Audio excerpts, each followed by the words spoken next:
100 pupils divided into groups sit on the floor of a makeshift classroom in the northern Syrian town of Aazaz, which has been devastated by air bombardments.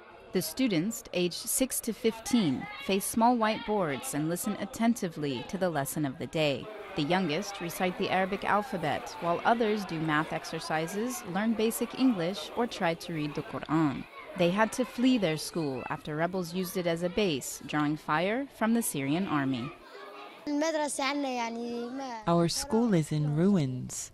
They shelled the schools, and there are no teachers.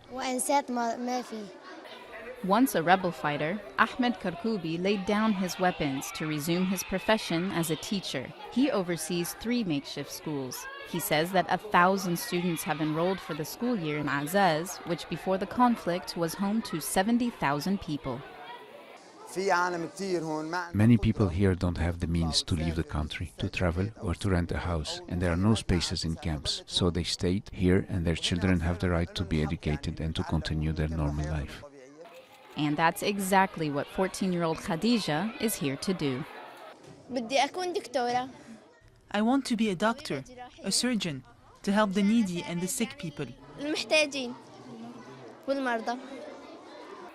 The UN says more than 2,000 schools have been damaged or destroyed since the uprising began in March 2011. But that's not going to stop Khadija or her teachers from working toward a better tomorrow. May God help us to produce a generation that's different from the previous one, a generation of freedom and dignity, a generation that will build the future of modern Syria. And despite the relentless fighting, it's a future that the children of Syria are determined to make their own.